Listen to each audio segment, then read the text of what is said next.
রাসূল সাল্লাল্লাহু আলাইহি ওয়াসাল্লামের ইন্তেকালের পর খলিফা হন আবু বকর সিদ্দিক রাদিয়াল্লাহু আনহু, তারপরে উমর রাদিয়াল্লাহু আনহু, তারপরে উসমান রাদিয়াল্লাহু আনহু। এই উসমান রাদিয়াল্লাহু আনহুর এই সময় থেকে শেষের দিকে একটা সমস্যা সৃষ্টি হয়েছে। কি সমস্যা? উসমান রাদিয়াল্লাহু আনহুকে কিছু বিদ্রোহীরা হত্যা করেছিল। একটু বোঝার চেষ্টা করেন, ইতিহাস পড়তে কিন্তু অনেক সময় লাগে, আমি খুব অল্প সময় আপনাকে শেখাচ্ছি। উসমান রাদিয়াল্লাহু আনহুকে হত্যা করেছিল কিছু বিদ্রোহী, ঠিক আছে? যিনি নবী সাল্লাল্লাহু আলাইহি ওয়াসাল্লামের জামাই, দুইজন মেয়েকে বিয়ে করেছেন, জিন্নুরাইন, তাকে হত্যা করেছে কিছু বিদ্রোহী। এরপরে খেলাফতের দায়িত্বে আসেন আলী রাদিয়াল্লাহু আনহু। কে আসেন? আলী রাদিয়াল্লাহু আনহু। আলী রাদিয়াল্লাহু আনহু দায়িত্ব নেন এই মক্কা মদিনা এই জায়গাটুকুর উপরে। তার হাতে সাহাবায়ে কেরাম বায়াত করেন। কিন্তু ওই দিক বলতে বোঝাচ্ছি সিরিয়া, শামের দিকে, সেদিকের গভর্নর ছিলেন মুয়াবিয়া রাদিয়াল্লাহু আনহু। কি নাম? মুয়াবিয়া রাদিয়াল্লাহু আনহু। তিনিও কিন্তু একজন বড় মাপের সাহাবী, ঠিক আছে? তো মুয়াবিয়া রাদিয়াল্লাহু আনহু সেখানে নিজে সেখানকার খেলাফতের দাবি করেন। আলী রাদিয়াল্লাহু আনহুর হাতে বায়াত তিনি করেননি। আলী রাদিয়াল্লাহু আনহুকে বারবার একটা বিষয়ের চাপ দেওয়া হচ্ছিল যে ওসমান রাদিয়াল্লাহু আনহু শাহাদাতের আগে বিচার করতে হবে, হত্যাকারীর বিচার করতে হবে। তো এখানে একটা দ্বন্দ্ব, মানে একটা পলিটিক্যাল দ্বন্দ্ব সৃষ্টি হলো। ওইদিকে মুয়াবিয়া রাদিয়াল্লাহু আনহু তিনি খেলাফতের দাবিদার হয়ে উঠলেন, এদিকে সাহাবায়ে কেরাম সহ অনেকেই আলী রাদিয়াল্লাহু আনহুর কাছে বায়াত করলেন। তো এর ফলশ্রুতিতে দেখা যায় আলী রাদিয়াল্লাহু আনহু তার রাজধানীটাকে কুফায় নিয়ে যান, ইরাকের কুফায়। তো ইহুদিদের ইন্ধনের ফলে এক পর্যায়ে দেখা যায় যে আলী রাদিয়াল্লাহু আনহুর এক পক্ষ এবং একদিকে মুয়াবিয়া রাদিয়াল্লাহু আনহুর এক পক্ষ, তারা একটা মানে অনাকাঙ্ক্ষিত যুদ্ধের দিকে চলে যান, ঠিক আছে? এই যুদ্ধটাকে বলা হয় সিফফিনের যুদ্ধ। কিসের যুদ্ধ? সিফফিনের যুদ্ধ। এটা সংঘটিত হয়েছে 37 হিজরিতে। কত হিজরি? 37। এর আগের বছর আবার উটের যুদ্ধ হয়েছে, জঙ্গে জামাল। তার পরের বছর এই সিফফিনের যুদ্ধ। সিফফিনের যুদ্ধে আলী রাদিয়াল্লাহু আনহু বিজয় লাভ করেই ফেলেছিলেন। এই সময় মুয়াবিয়া রাদিয়াল্লাহু আনহুর দলের মধ্যে আমর ইবনে আস রাদিয়াল্লাহু আনহু তিনি বলছেন যে কোরআন ফয়সালা করবে। কোরআন ফয়সালা করবে, এটাকে কেন্দ্র করে একটা তৃতীয় পক্ষ নির্ধারণ করা হয়, যেটাকে আমরা সালেস বলি।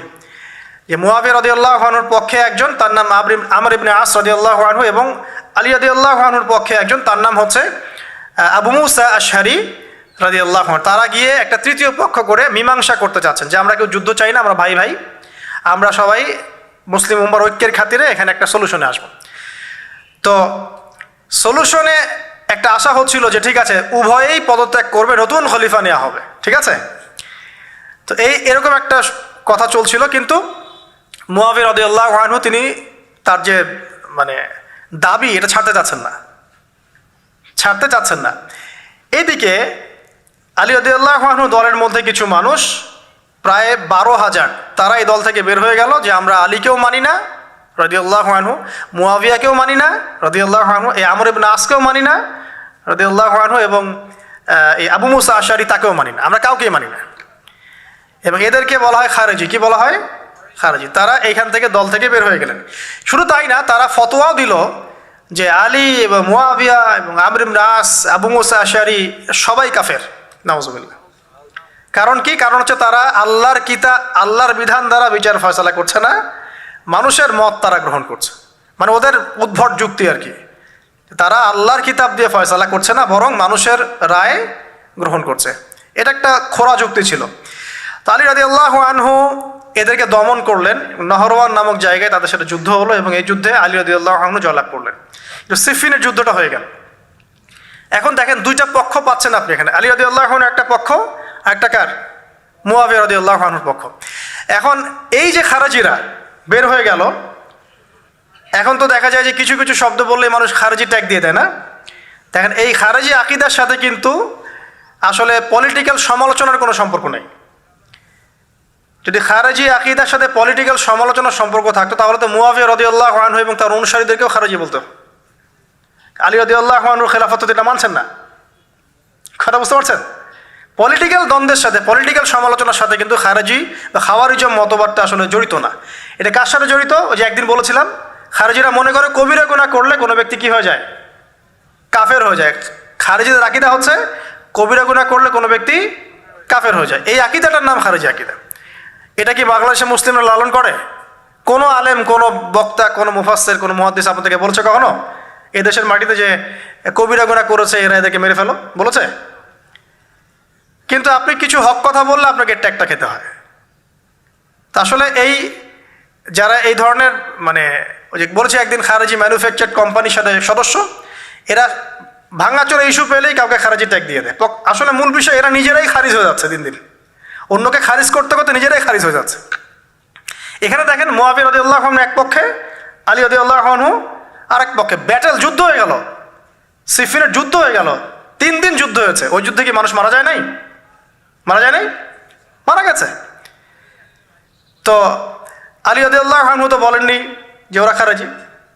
কারা খারেজি তাহলে? যারা এই যে 12,000 সৈন্যের মধ্য থেকে বের হয়ে গেল এবং সবাইকে কাফের ফতোয়া দিল যে আলীও কাফের, মুআবিয়া কাফের, আমর ইবনে আসও কাফের, নাউজুবিল্লাহ, আর এই যে আবু মুসা আশআরী তারাও কাফের। একটু বোঝেন।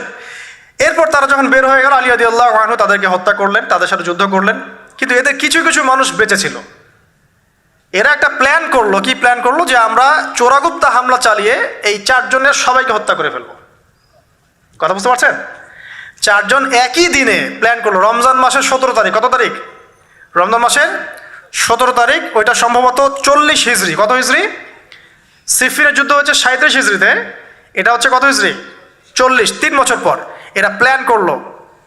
এখনকার ওই যে পশ্চিমা গোলকধাঁধায় পড়া কিছু মানুষ যারা কিছু জঙ্গি সংগঠনের নাম লেখা প্ল্যান করে যে হঠাৎ সুইসাইড বোম মারবো, আছে না? এরকম একটা প্ল্যান করলো যে আমরা প্ল্যান করলাম এই 4 জনকে আমরা একদিনে উড়িয়ে দেবো, মেরে দেবো। এবং সেই প্ল্যান মোতাবেক তারা কাজ করলো। কাজ করে ঘাপটি মেরে বসে থাকলো। আলী রাদিয়াল্লাহু আনহু ফজরের নামাজে যাচ্ছেন, আব্দুর রহমান বিন মুলজিম নামে এক ব্যক্তি আলী রাদিয়াল্লাহু আনহুকে পুরো তরোয়াল দিয়ে আঘাত করে হত্যা করে ফেলল। ইন্না লিল্লাহি ওয়া ইন্না ইলাইহি রাজিউন। কাকে হত্যা করলো? নবী সাল্লাল্লাহু আলাইহি ওয়াসাল্লামের মেয়ের জামাইকে। চিন্তা করতে পারেন? যিনি প্রতিটা যুদ্ধে নবী সাল্লাল্লাহু আলাইহি ওয়াসাল্লামের সাথে ছিলেন, তাকে বলল যে সে কাফের হয়ে গেছে। আর যে হত্যা করেছে আব্দুর রহমান বিন মুলজিম, সে হত্যা করার পরে আল্লাহ শুকরিয়া আদায় করেছে, নাউজুবিল্লাহ। সে বলেছিল যে আমি আল্লাহ শুকরিয়া আদায় করছি যে আল্লাহ আমার হাতে একজন পথভ্রষ্ট মানুষকে মারলেন, নাউজুবিল্লাহ। চিন্তা করতে পারেন? ওইদিকে মুআবিয়া রাদিয়াল্লাহু আনহুকে মারার প্ল্যান করা হয়েছে সিরিয়ায়, কিন্তু উনি ওই দিন ফজরের নামাজে যান নাই, যেতে পারেন না, অসুস্থ ছিলেন। উনি গিয়েছেন, উনাকে আঘাত করা হয়েছে, কিন্তু আঘাতটা তার মানে শরীরের সেই জায়গায় লাগে নাই যেখানে লাগলে তিনি মারা যেতে পারতেন। তিনি আহত হয়েছেন, পরবর্তীতে চিকিৎসা করে সুস্থ হয়ে গেছেন। আর এদিকে আমর ইবনে আস এবং আব্দুর রহমান আবু মুসা আশআরী, তাদের উপরে হামলা হয়েছে। আমর ইবনে আসের জায়গায় আরেকজন সাহাবী গিয়েছেন নামাজ পড়তে, তিনি ডেড। মানে তাদের উদ্দেশ্য সফল হয়েছে এই জায়গায় যে আলী রাদিয়াল্লাহু আনহুকে হত্যা করা হয়েছে। তো এখন আলী রাদিয়াল্লাহু আনহু যখন নিহত হয়ে গেলেন, তাহলে কে থাকলো এখন? মুআবিয়া রাদিয়াল্লাহু আনহু। আচ্ছা, আলী রাদিয়াল্লাহু আনহু চলে যাওয়ার পরে তার সন্তান হাসান রাদিয়াল্লাহু আনহু, কি নাম? হাসান রাদিয়াল্লাহু আনহুর হাতে সাহাবায়ে কেরামের অনেকেই বায়াত করলেন, মানে তাকে খেলাফতের দায়িত্ব দিলেন। তো এবং তিনিও কুফায় রাজধানী, এখানে তিনি আছেন, এবং কুফাবাসী তাকে মানে প্রলুব্ধ করছে কিছু কিছু মানুষ যে আপনার উচিত মুআবিয়া রাদিয়াল্লাহু আনহুর সাথে যুদ্ধ করা, ঠিক আছে? কিন্তু হাসান রাদিয়াল্লাহু আনহু সেই কাজটা করলেন না। তিনি বলেন না, আমি মুসলিমদের মধ্যে দ্বন্দ্ব চাই না, বরং আল্লাহর নবী একটা ভবিষ্যৎবাণী করেছিলেন সাল্লাল্লাহু আলাইহি ওয়াসাল্লাম যে আমার এই নাতি হাসান মুসলিমদের বড় ফিতনার সমাধান করে দিবে। সুবহানাল্লাহ। কথা বুঝতে পারছেন? তো হাসান রাদিয়াল্লাহু আনহু তখন কি করলেন? নিজে তার যে এই যে দায়িত্ব, খেলাফতের দায়িত্ব, তিনি মুআবিয়া রাদিয়াল্লাহু আনহুর হাতে ছেড়ে দিলেন। সুবহানাল্লাহ। তিনি নিজে পদত্যাগ করলেন। ঠিক আছে, আমার ক্ষমতার দরকার নাই, মুসলিমরা আপোষে মারামারি কাটাকাটি থেকে রক্ষা পাক। কিছু শর্ত ছিল ওই চুক্তির মধ্যে, যে মুআবিয়া রাদিয়াল্লাহু আনহু যে কাজই করবেন সুরাভিত্তিক করতে হবে, হ্যাঁ, আহলে বাইতদেরকে সম্মান করতে হবে, ভাতা নির্ধারণ করতে হবে, এরকম কিছু শর্ত ছিল, ঠিক আছে? তো মুআবিয়া রাদিয়াল্লাহু আনহু মেনে নিলেন। এবার কিন্তু সারা মুসলিম জাহানের কে খলিফা হলেন? কি নাম বলেন? মুআবিয়া রাদিয়াল্লাহু আনহু। এবং এরপর তিনি একাধারে 20 বছর খেলাফতের দায়িত্ব পালন করেছেন। কত বছর? 20 বছর। 40 হিজরিতে এই যে আলী রাদিয়াল্লাহু আনহু মারা যান, আর 20 বছর খেলাফতের দায়িত্ব পালন করেন কে? মুয়াবিয়া রাদিয়াল্লাহু আনহু। এবং এই সময় মুসলিমরা অনেক উন্নতি করেছে। এই সময় 1700টার মতো নৌজাহাজ ছিল মুসলিমদের।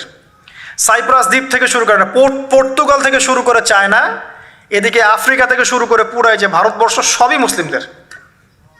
চিন্তা করতে পারেন, পুরো বিশাল অর্ধবিশ্বের চেয়ে বড় জায়গায় শুধুমাত্র মুসলিমদের, এবং তিনি এটাকে শাসন করছেন। কে শাসন করছেন?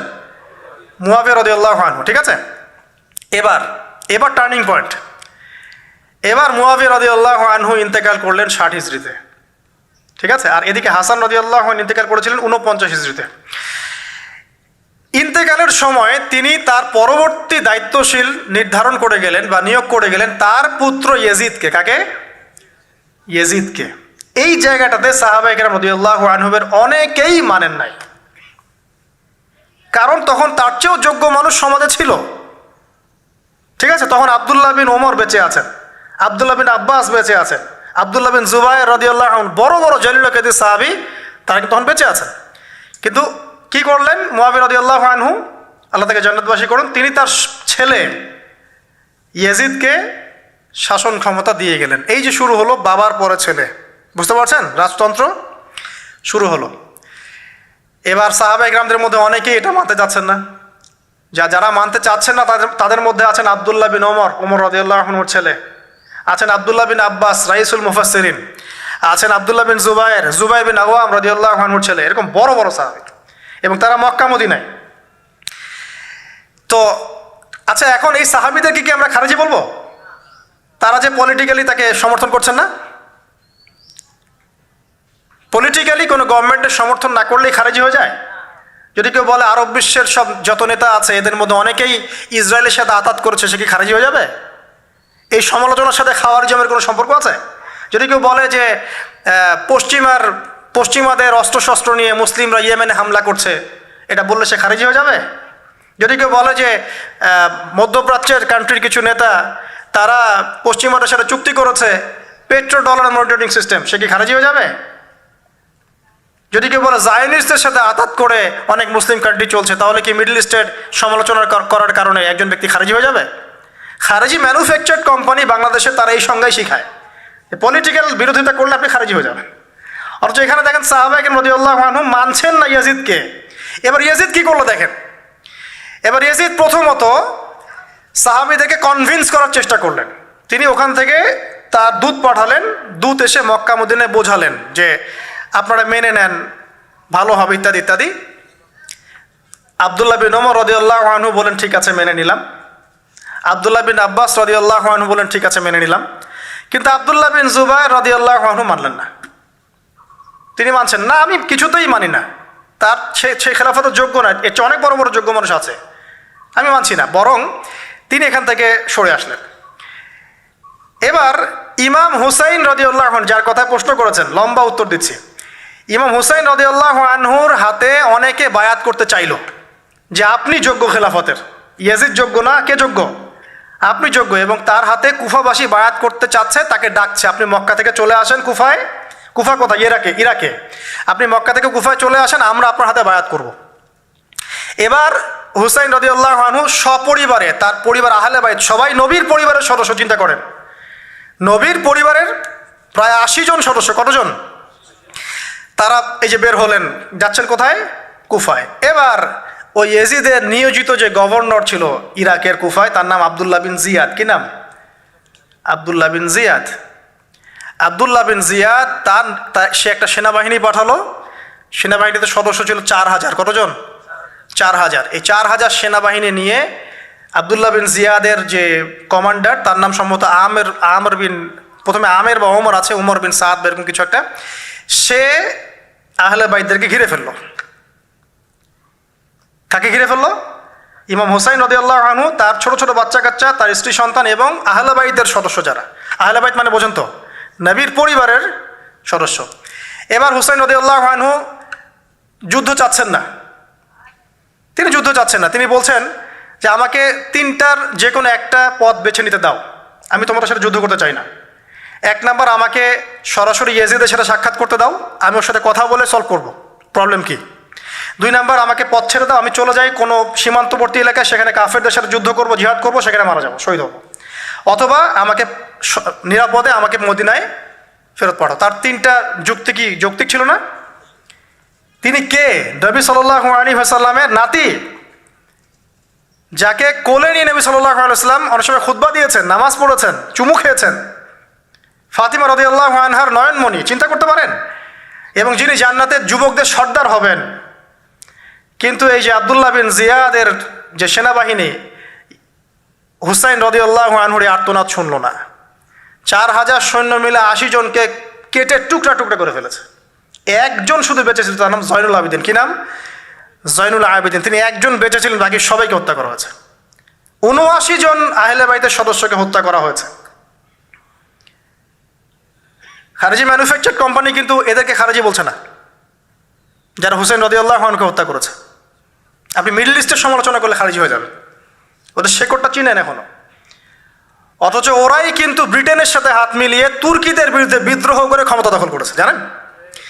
1916 সালে 1916 এরাই ব্রিটেনের সাথে হাত মিলিয়ে তুর্কিদের অটোম্যানদের বিরুদ্ধে বিদ্রোহ করে, সশস্ত্র বিদ্রোহ করে ক্ষমতা দখল করেছে।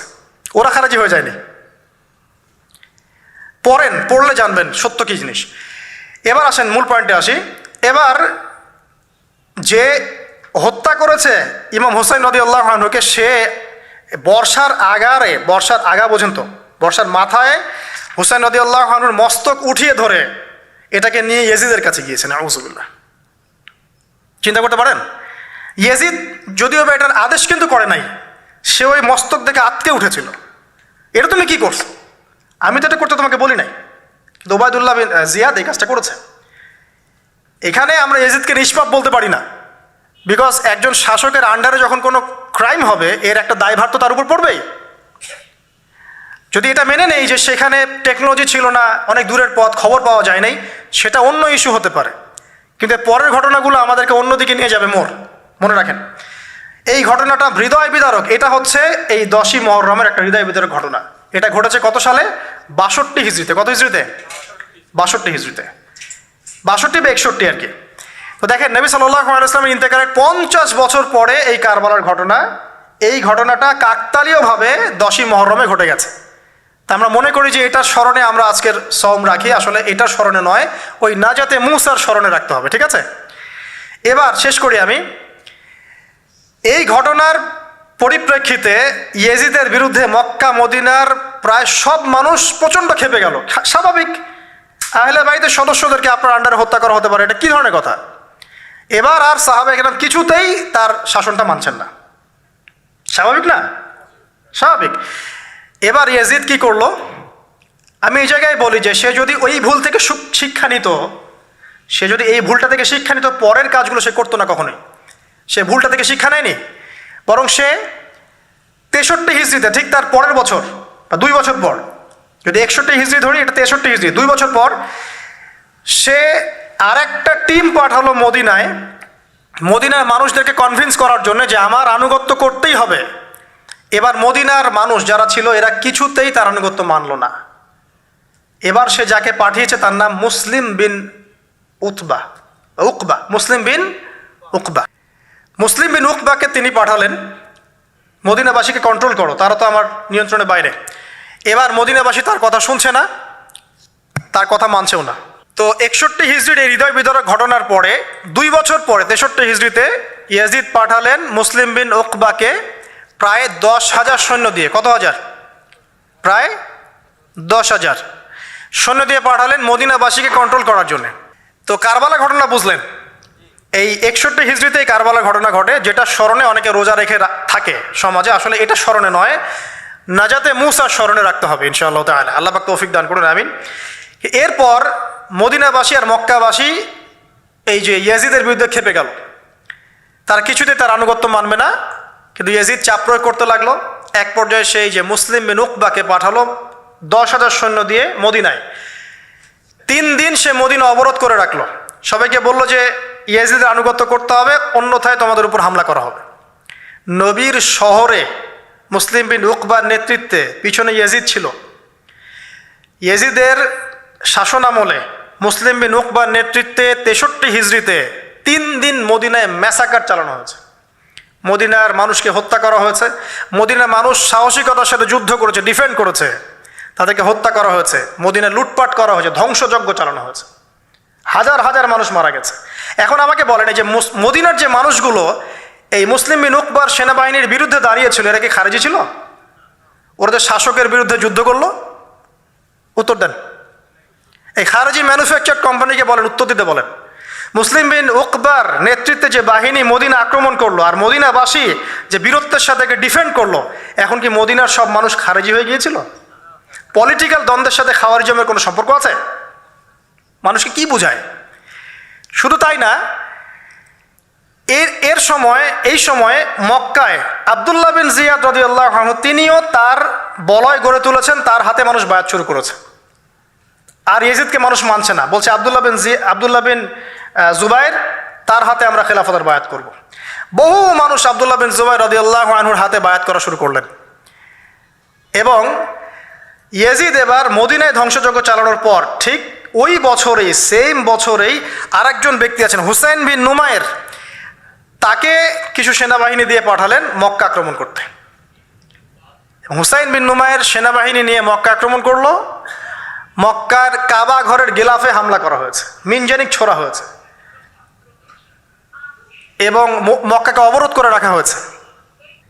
তো মদিনায় হামলা চালানোর পর একই বছর ওই 63 হিজরিতেই, আর মদিনায় হামলার যে যুদ্ধটার নাম একটা আছে, এটা বলে দিই, যে মদিনায় যে ইয়াজিদের নেতৃত্বে মুসলিম বিন উকবা হামলা চালিয়েছিল, যখন মদিনাবাসী এটাকে ডিফেন্ড করেছে এবং মদিনা মানুষ মারা গেছে, অনেক শহীদ হয়েছেন, এই যুদ্ধের নাম হচ্ছে হাররার যুদ্ধ। কিসের যুদ্ধ? হাররার যুদ্ধ। এর ওই বছরেই ইয়াজিদের নেতৃত্বে আবারও মক্কায় আক্রমণ করা হয়েছে, যেখানে আব্দুল্লাহ বিন জুবাইর রাদিয়াল্লাহু আনহু তিনি খেলাফতের দায়িত্ব বায়াত গ্রহণ করছেন। সেখানেও মিনজানিক চালানো হয়েছে, হামলা চালানো হয়েছে, মক্কার কাবা ঘরের দেয়ালে পর্যন্ত মিনজানিকের গোলা লেগেছিল। মানুষ জানেই না কাবা ঘরে হামলা হয়েছে। এখন আব্দুল্লাহ বিন জুবাইর রাদিয়াল্লাহু আনহু যিনি এই অন্যায়ের প্রতিবাদ করছেন মক্কায়, তিনি কি খারেজি নাকি বীর?